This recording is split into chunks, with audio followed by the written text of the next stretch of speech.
The crowd froze. A woman stood on the wooden platform, her face hidden beneath a burlap sack. Chains rattled as she struggled, breathing sharp, eyes wild beneath the cloth. Gunfire cracked in the distance. A horn echoed across the valley. Panic swept the market like fire through dry grass.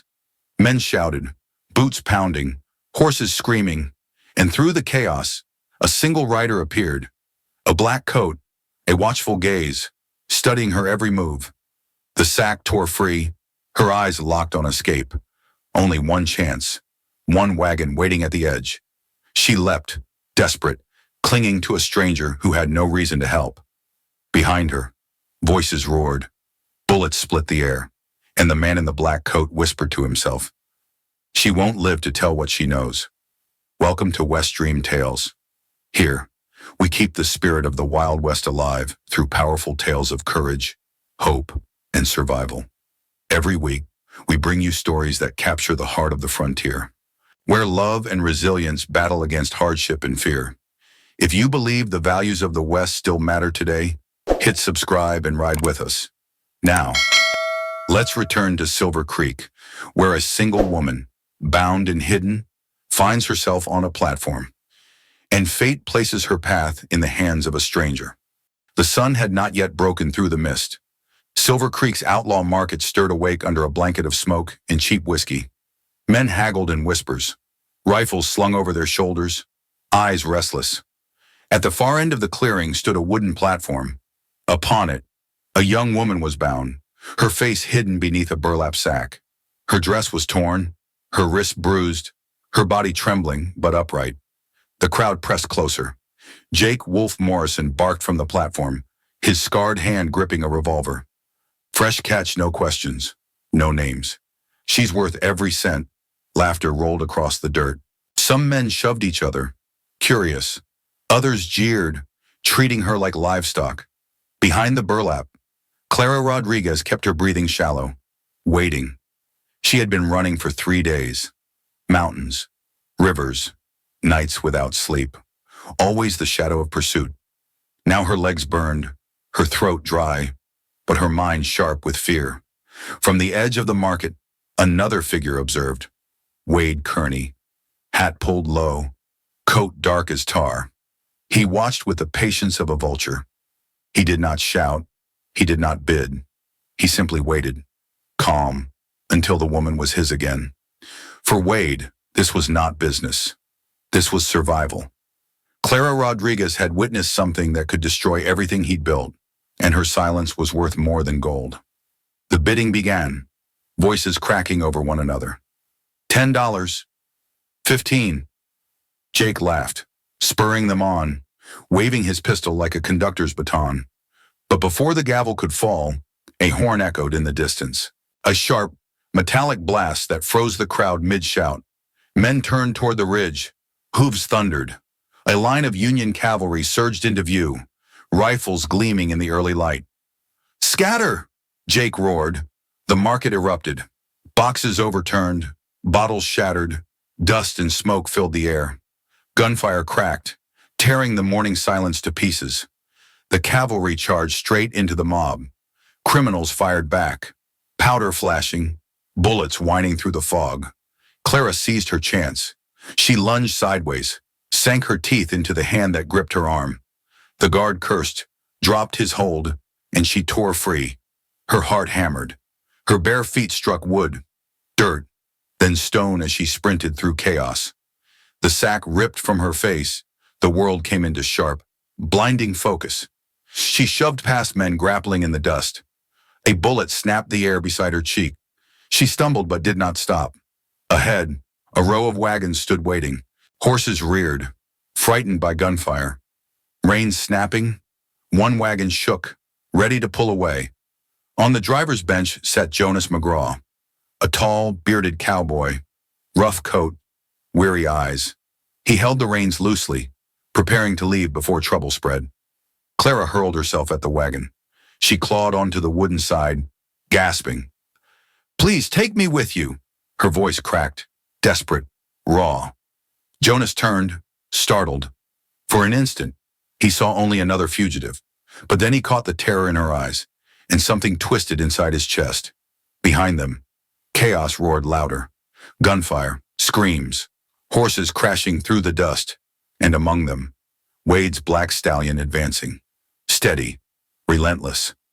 Jonas cursed under his breath. He yanked the reins hard, slashed the whip across the horses' backs. The wagon lurched forward, wheels grinding against stone. The chase began. Clara clung to the seat, knuckles white, hair whipping in the wind.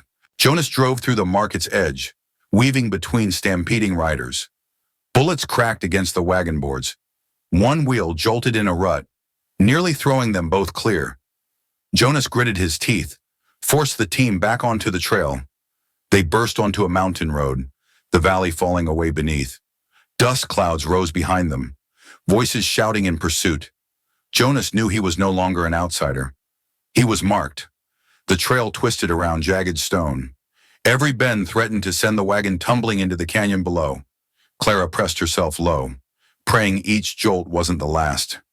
From the ridge, Wade followed, eyes fixed on the wagon, hand resting on the holster at his side. He did not rush. He simply shadowed, certain they could not run forever. At last, Jonas veered into a hidden gulch, pulling the horses hard. The wagon rattled into darkness, swallowed by a shallow cave.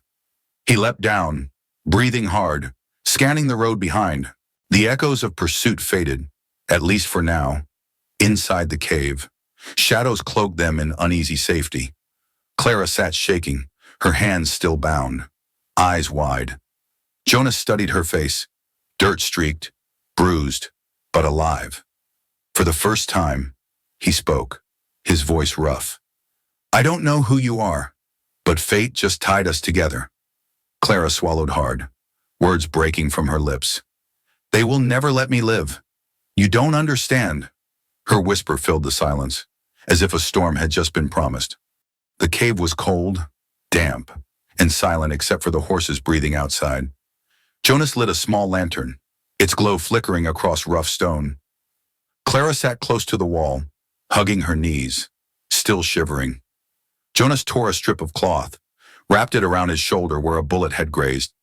He muttered to himself, hands steady from long habit. When he finally looked up, Clara's gaze was fixed on him. She spoke softly, voice trembling but determined. "My name is Clara Rodriguez. I worked as a housekeeper for Sheriff Hayes and his wife Sarah." The words seemed to cost her strength, as if each carried danger. Jonas frowned, not answering. Clara pressed on. "Mrs. Hayes discovered something terrible. A network. People being sold like cattle. She was going to expose it all." Jonas's hand stilled on the bandage. Clara's whisper was clear, sharp, like a knife scraping stone. "Wade Kearney killed her to keep his secret, and I saw it happen."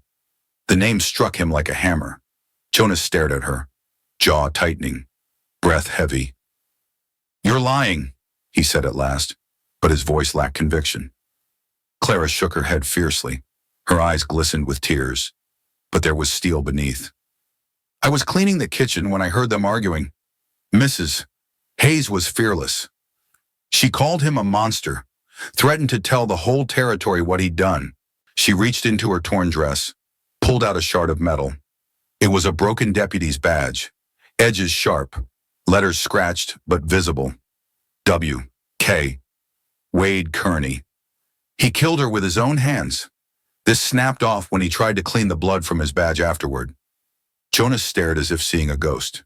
He remembered finding a similar fragment once, near the courthouse steps where his wife had been taken. He had not understood then. He understood now. "Where did you get that?" he demanded. Clara clutched it tightly. "From the floor beside Sarah's body. I grabbed it before I ran." Jonas's breathing grew labored. The lantern flame seemed to flicker with his heartbeat.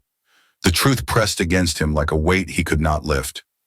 Clara continued, her voice steadier now. "Wade wasn't just protecting slavers. He was their partner. Sarah had evidence, records, names, roots, everything." Her eyes widened with remembered terror. "She died because she believed in justice. And now he wants me dead too." Jonas sat heavily against the stone wall. The past and present twisted together like barbed wire. Two women, two deaths, one man behind them both. At that moment, Jonas wanted to leave. He wanted to push Clara away, to ride off into the night and forget. But memories clawed up from the pit he had buried.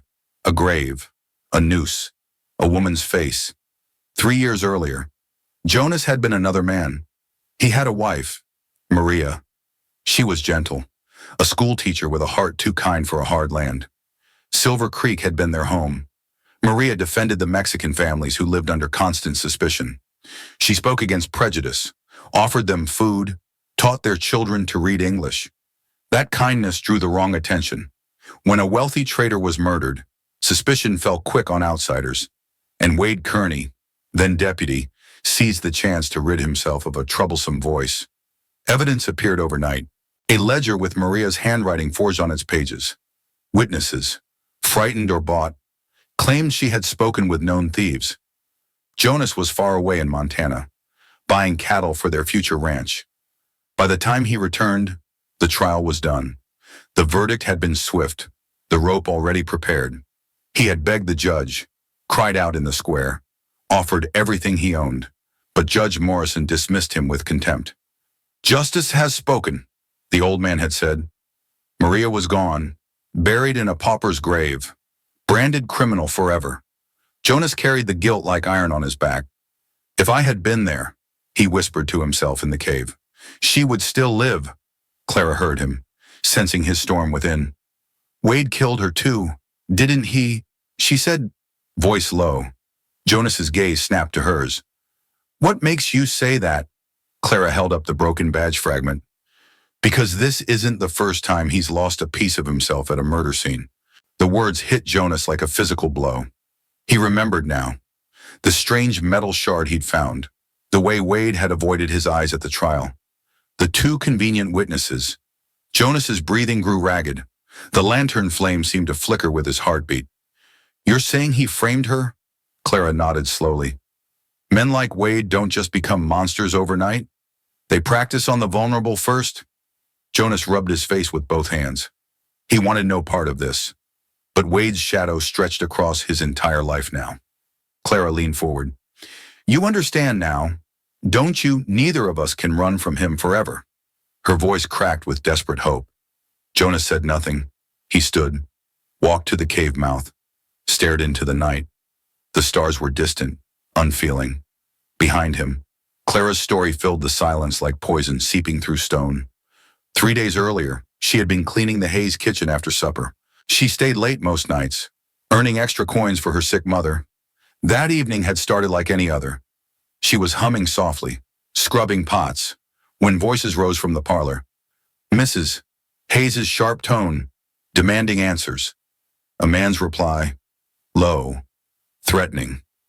Clara crept to the doorway, peering through the crack. Sarah Hayes stood tall, fearless, confronting Wade Kearney. Papers scattered across the table between them. Names, roots, money amounts. "You're profiting from human misery," Sarah shouted. "I have proof of everything. The federal marshal will hear about this." Wade's voice was calm, deadly. "You should have minded your own business, Sarah." And then, his knife flashed. Clara gasped, hand over her mouth. Sarah collapsed, blood spreading across her white dress. Wade stood frozen, chest heaving, then bent to gather the scattered papers. His badge caught on the tablecloth, snapping under his grip. The metal fragment clattered to the floor, unnoticed. Clara backed away, heart pounding, knocking over a tin cup. The crash betrayed her. Wade's head snapped toward the sound. His eyes burned like coals in the lamplight. He lunged for the kitchen, but Clara was already fleeing into the night. For 3 days she ran, through rivers, across rocky ground, hiding by day, moving by night. She lived on berries, slept in hollows, never stopping. Wade's riders searched everywhere. Posters began to appear with her name and face. Wanted for the murder of Sarah Hayes, but the sheriff never suspected his own deputy. On the 3rd day, exhaustion overcame caution. Clara stumbled near the creek, desperate for water. Jake Morrison's gang found her there, half dead from thirst and fear. To them, she was just another body to sell. That was how she ended up on the auction platform. That was how Wade had nearly reclaimed his prey. That was how she had leapt into Jonas's wagon, into his life. Back in the cave, Clara's tale ended in heavy silence. The lantern burned low, shadows pressing closer. Jonas's jaw worked as he wrestled with everything he had heard. At last, he spoke, voice rough, nearly broken. Wade Kearney destroyed my life once, killed my wife with lies and bought witnesses. His eyes met Clara's, steady, fierce. And now he wants to finish what he started. Clara swallowed, hope flickering. You'll help me then. Her voice carried both fear and desperate faith. Jonas looked away, into the darkness beyond the cave. His fists clenched, memories sharp as broken glass. Finally, he whispered, I don't know if I'm strong enough. But even as he spoke the words, something was stirring inside him. The past he had tried to bury was clawing its way back to the surface. And Wade's name was carved into the heart of it all. For the first time in 3 years, Jonas McGraw felt the stirring of purpose. Not just survival, not just escape, justice. Morning broke gray over the desert. Jonas saddled the horses in silence, movements sharp, precise. Clara waited near the cave mouth, her eyes hollow from sleepless hours. He did not look at her when he spoke. We moved north toward Santa Fe. Federal marshals there. Keep low. No questions. Clara nodded, clutching the broken badge hidden in her pocket. They rode through dry gulches and rocky trails. The land was harsh, sunless, the air heavy with dust. Jonas kept his rifle close, scanning every ridge. Behind them, tracks told their story in the sand. Jonas knew men were following, and among them would be Wade. By midday, they reached the pine edge of the mountains. They dismounted, letting the horses rest and drink. Jonas crouched, checking the ground, reading signs like scripture. 4 riders, maybe 5. Close, he muttered. Clara's stomach clenched. She whispered, will they never stop? Jonas didn't answer immediately. He stared down the trail, weighing options. Wade can't let us reach Santa Fe. Too many federal ears there. For a heartbeat, he nearly suggested splitting up, nearly offered to draw pursuit away while she escaped alone. But the weight of the badge fragment pressed in his mind. The proof of Wade's crimes in both murders. He could not let history repeat itself. That night, they camped by a stream hidden in a grove of cottonwoods. Jonas lit a small fire, enough to warm, but not enough to signal. Clara boiled water in a tin cup, her hands steadier despite the fear. She studied him in the firelight, seeing the war between caution and determination. You still don't fully trust me, she said. Jonas met her gaze, shadows deep in his eyes. I don't trust anyone anymore, he replied honestly. Then, after a pause, he added, but I believe what you saw, and I believe Wade killed them both. Clara exhaled, relief flickering like the fire itself. She told him more details. Of Sarah Hayes's courage in confronting evil, of the papers scattered on the table, names of buyers, routes through Indian territories, payments to corrupt officials. Jonas listened without comment, but every word carved deeper into his resolve. The silence between them grew heavy, but not empty. It was the silence of 2 people carrying the same burden, the same enemy. The next 3 days blurred into desperate flight. They moved by night when possible, hid during the heat of day, leaving false trails in sandy washes. But Wade's men were experienced hunters. They knew the territory, knew the water sources, knew where fugitives would run. On the 3rd evening, gunfire cracked across a narrow canyon. Bullets sparked against rock. Horses shrieked in terror. Jonas shoved Clara behind a cluster of boulders, returning fire with methodical precision. His first shot dropped a rider from his saddle. His second shattered another man's rifle stock, sending him scrambling for cover. But more riders poured around the canyon walls. Jonas dragged Clara deeper into the rocks, blood seeping from a graze on his arm. She tore strips from her shawl, pressed the cloth hard against the wound. He grimaced but kept moving, jaw locked against the pain. Don't slow down, he growled, though his steps grew more labored. By dawn, they found shelter under a sandstone overhang. Jonas collapsed against the rock wall, pale, sweat beading his forehead. Clara knelt beside him, forcing water to his lips with gentle persistence. She cleaned and bound his wound with steadier hands than she had expected to possess. For the first time, she saw him not just as protector, but as a man bleeding, struggling, haunted by ghosts he couldn't outrun. As he rested, Clara kept watch. She found herself studying his face in sleep, noting the lines of old grief, the way his hand never strayed far from his gun. That afternoon, Jonas dreamed. He saw Maria, standing in Silver Creek's dusty main street. The rope was already around her neck, but her eyes searched the crowd desperately, looking for him, waiting for him. But he was too far away, calling her name into empty air. He woke with a gasp, hand reaching instinctively for his weapon. Clara leaned over him, concern replacing her usual fear. "It was her, wasn't it?" she asked gently. Jonas stared up at the stone ceiling, unable to speak for several heartbeats. Clara touched his shoulder carefully. "She would want you to fight for justice. For others like her." Jonas turned away, but the words struck deeper than any bullet. Because Clara was right.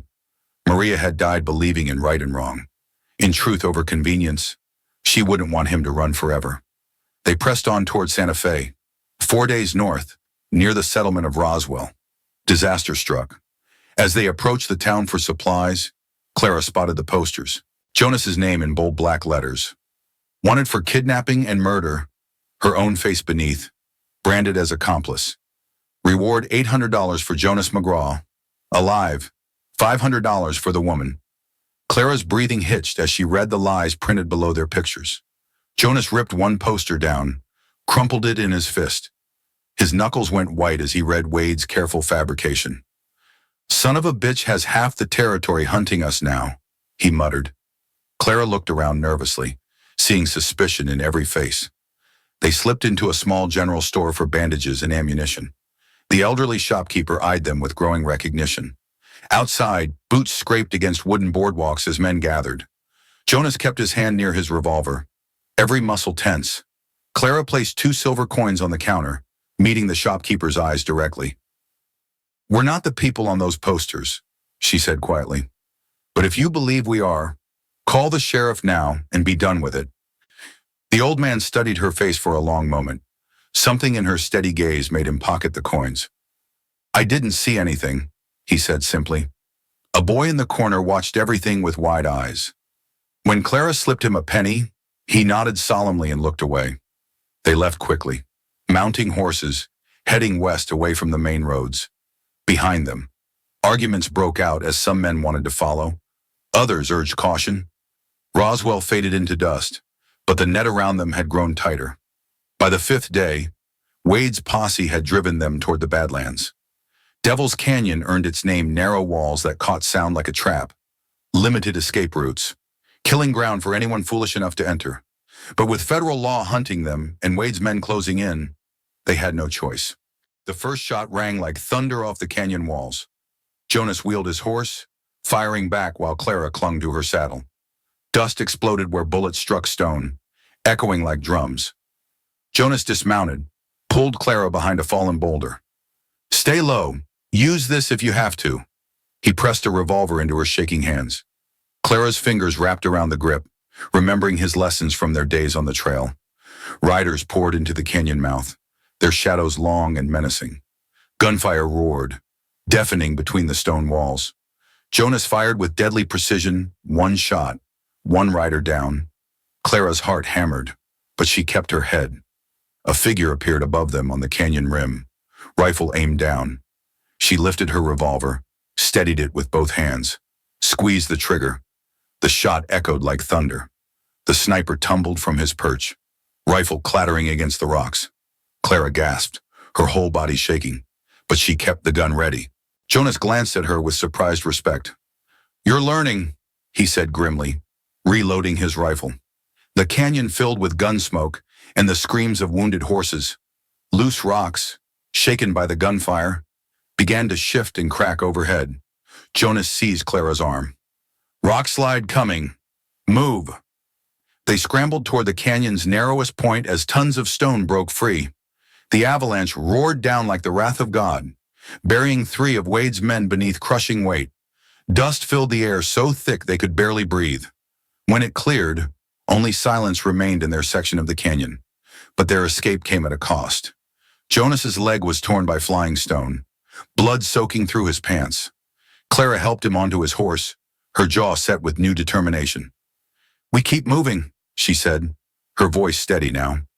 "Wade won't expect us to push toward the federal outpost at Las Vegas."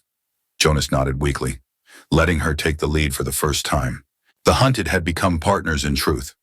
That night, by a hidden fire, Clara cleaned Jonas's wounds with practiced care. He watched her work, seeing strength where once there had been only terror.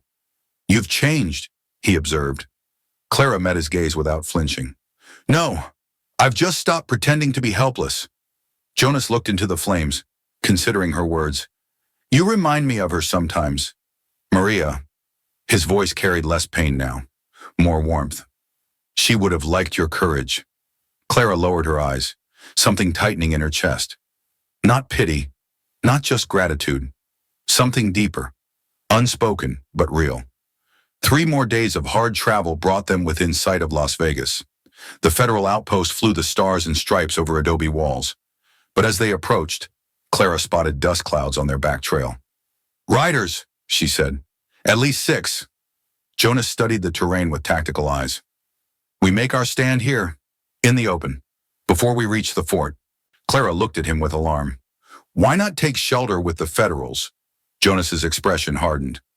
"Because I want Wade to face us himself, man to man. And because running won't end this. It'll just start it over somewhere else." Clara understood.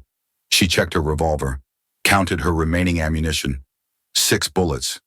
It would have to be enough. Jonas positioned them behind a low rise overlooking the approach. The fort was visible in the distance, salvation tantalizingly close. But this was where their story would be decided. Wade's riders appeared as black dots against the desert, growing larger. Clara could make out the lead figure tall, dark coat, patient as death itself. Wade Kearney had come to finish what he started. Jonas worked the lever on his rifle, face grim but resolved. "Whatever happens," he told Clara, "you've given me back something I thought was dead." Clara touched his hand briefly. "What's that?" Jonas's eyes never left the approaching riders.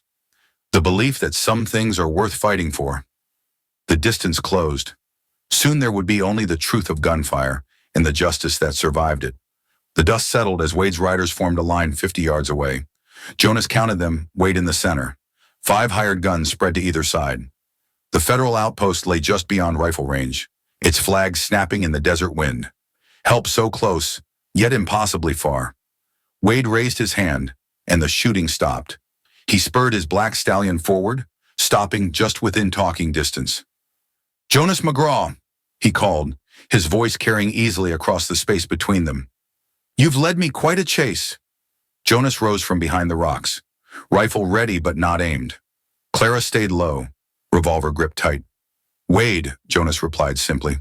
Wade's smile was thin, cold. "I have to admire your persistence. But this ends here." He gestured to the fort behind them. "Federal law won't help you. I've already sent word you're wanted for kidnapping and murder. They'll arrest you on sight." Jonas felt Clara tense beside him, but he kept his voice steady. "Funny thing about the truth. Wade, it has a way of coming out." Wade's laugh was like gravel. "Truth your word against mine, a wanted fugitive against a respected lawman." He leaned forward in his saddle. "I've been building my reputation for years. Who do you think they'll believe?" Clara could remain silent no longer. She stood, stepping out from behind the rocks. "They'll believe the evidence," she called out. Wade's expression shifted, amusement fading to cold calculation. "The little Mexican girl speaks. How touching." His hand moved casually toward his holster. "You should have stayed hidden in the kitchen where you belong." Clara's chin lifted with defiant courage. "Sarah Hayes died trying to stop you. She won't be forgotten." Wade's mask slipped completely now. Raw fury twisted his features. "Sarah Hayes was a meddling fool who didn't know her place." His voice carried across the desert like a confession. "Just like your precious Maria McGraw, always sticking their noses where they didn't belong." Jonas's rifle came up slow and steady. So you admit it? Wade realized his mistake, but it was too late for careful words. I admit I clean up problems. It's what lawmen do. Behind him, his hired guns shifted nervously. This wasn't the simple job they'd signed on for. One of them, a weathered gunfighter named Cole, spoke up. Wade, maybe we should... Shut up, Wade snapped. His attention never left Jonas and Clara. I built something important in this territory, a network that brings order to chaos. His voice grew passionate, almost zealous.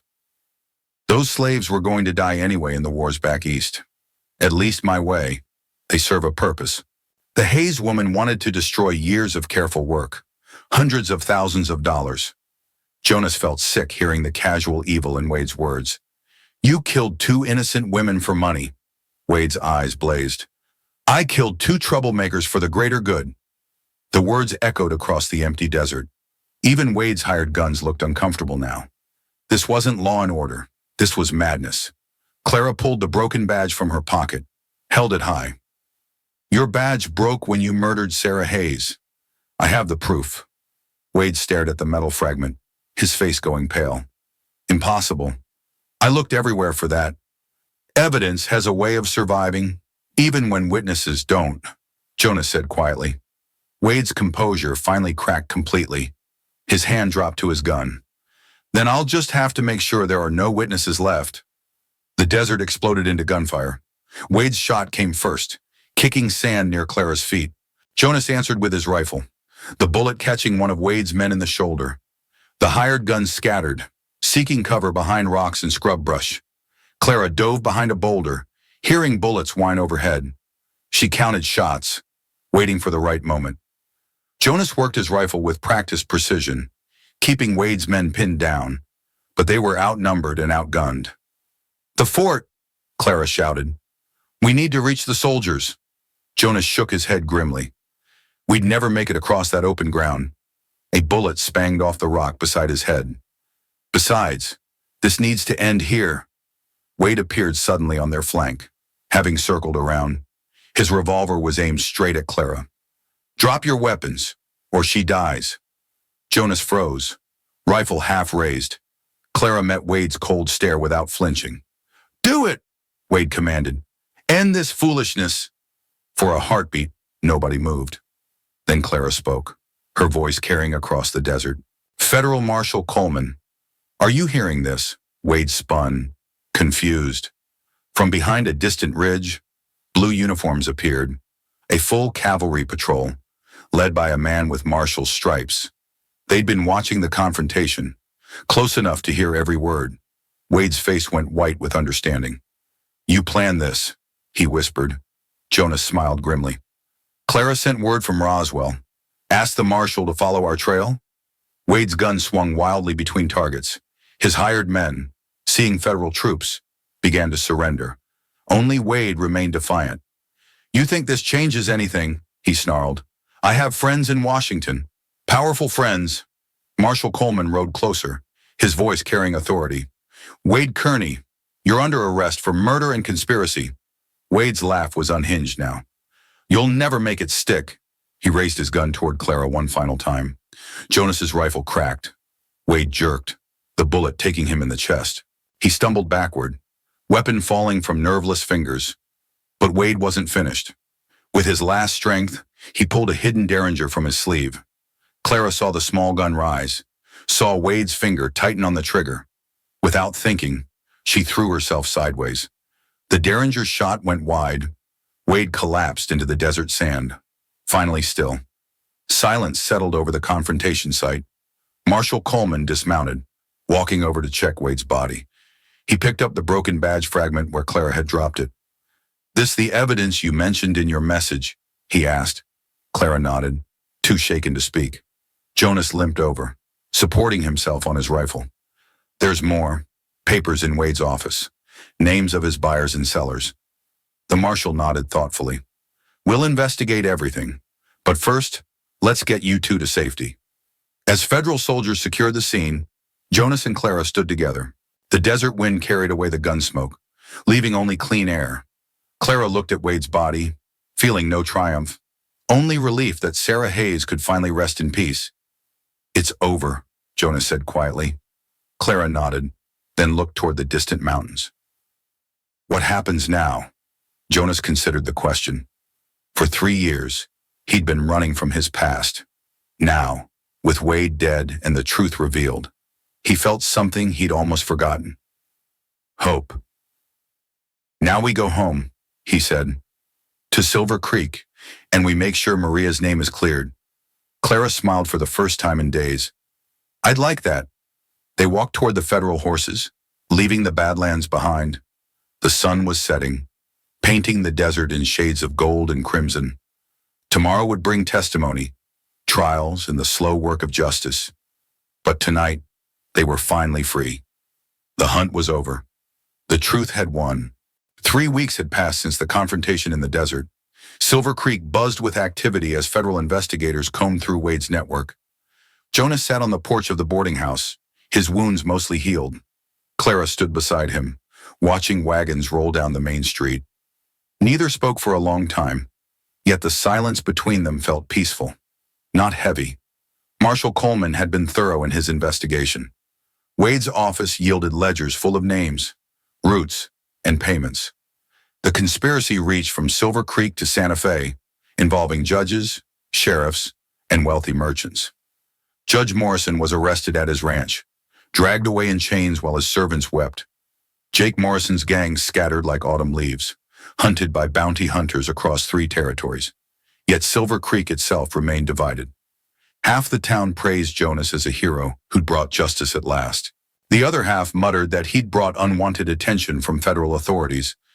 Jonas felt the weight of every stare, every whispered conversation. But Clara had changed during their ordeal. She walked taller now, met hostile looks with steady eyes, her voice no longer trembling when she spoke. "Let them whisper," she told him one evening. "We know what really happened. When Marshal Coleman offered them positions with the Federal Marshal Service, they respectfully declined."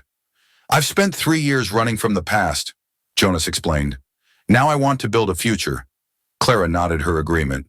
"We're not looking for new masters. We're looking for our own path." Coleman understood. He'd seen enough broken people to recognize healing when it began. The Marshal's investigation also brought unexpected vindication. Maria McGraw's conviction was officially overturned. Her name cleared of all charges. A proper headstone was erected in the Silver Creek Cemetery, paid for by the territorial government. Jonas knelt beside the grave on a gray morning, Clara standing respectfully behind him. "I'm sorry I wasn't here," he whispered to the stone. "But I kept fighting, just like you would have wanted." The wind carried his words across the cemetery, past other graves of those who died too young, too unjustly. Clara touched his shoulder gently. "She would be proud of what you've become." Jonas stood slowly, his grief finally beginning to transform into something else. Not forgetting, but accepting. Not running, but moving forward. 4 months after Wade's death, Silver Creek held elections for a new sheriff. The winner was Miguel Herrera, a young deputy from Albuquerque with mixed Mexican and Anglo heritage. His first act was to hire Clara as his translator and court interpreter. His second was to offer Jonas a position as chief deputy. Jonas considered the offer for a week before accepting. "This town needs healing," he told Clara. "Maybe we can help with that." Clara smiled, the expression lighting up her entire face. Together, Jonas confirmed. 6 months later, church bells rang across Silver Creek's main square. Jonas wore a simple black suit, Clara a dress of white cotton sewn by the local seamstress. Their wedding was small but well attended. Father Martinez performed the ceremony, his voice carrying clearly across the gathered crowd. Sheriff Herrera stood as Jonas's best man. Mrs. Henderson, the woman who'd testified against Wade, served as Clara's matron of honor. Even some of Wade's former supporters attended, ready to embrace a future built on truth rather than fear. The vows were brief but heartfelt. Jonas promised to cherish Clara's courage and never take her strength for granted. Clara promised to stand beside him through whatever storms might come. When they kissed, the crowd erupted in genuine celebration. For the first time in years, Silver Creek felt like a community again. Seasons turned. Jonas proved to be a fair but firm deputy, respected by Mexican and Anglo families alike. Clara's work as interpreter helped bridge old divisions, giving voice to those who'd been silenced too long.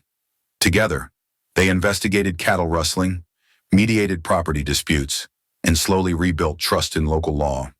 The territorial government sent commendations for their work in dismantling Wade's network. But the real reward was simpler children playing safely in streets that had once known only fear.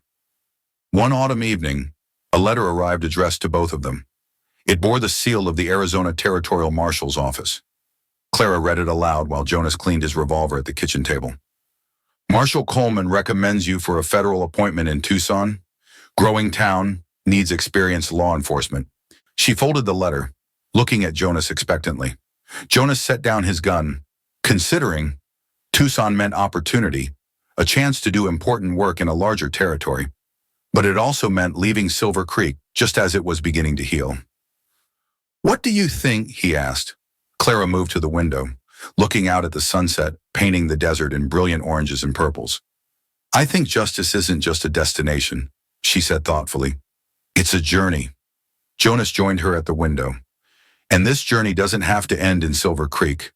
Clara nodded, her decision made. "There are other towns, other people who need what we've learned." Jonas smiled, understanding her meaning completely. They'd found each other in desperation and fear. They'd forged their partnership in gunfire and pursuit. Now they could choose their battles, fight for justice on their own terms. 2 weeks later, they packed their belongings into a sturdy wagon. The farewell ceremony was held in the church where they'd been married. Sheriff Herrera presented them with a letter of recommendation signed by the entire town council.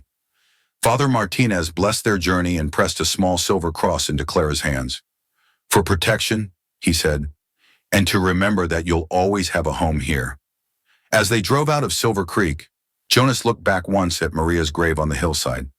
The headstone gleamed white in the morning sun. No longer a monument to injustice, but to love remembered. Clara reached over and took his hand. "She's at peace now," she said softly. Jonas squeezed her fingers, his heart finally free of the guilt that had haunted him. "We all are." The wagon rolled south toward Arizona, toward new challenges and new opportunities. Behind them, Silver Creek continued its slow healing. Ahead lay Tucson, dusty and growing, a frontier town that needed steady hands and honest hearts. Jonas and Clara McGraw were ready for whatever awaited. They'd learned that justice wasn't something you found, it was something you fought for, day by day, choice by choice. And they'd learned that the strongest partnerships were forged not in comfort, but in the crucible of shared struggle. The desert stretched endlessly before them, beautiful and harsh, but they faced it together, neither running from the past nor afraid of the future. The sun climbed higher, burning away the morning mist. Clara began to hum an old Mexican ballad, her voice carrying over the creak of wagon wheels. Jonas listened, content, as they rode toward whatever adventures lay beyond the horizon. Some stories end with revenge, others with rescue. Theirs ended with something rarer: redemption, freely chosen and hard won. The wheel of justice had turned at last, and Jonas and Clara McGraw rode forward to keep it turning.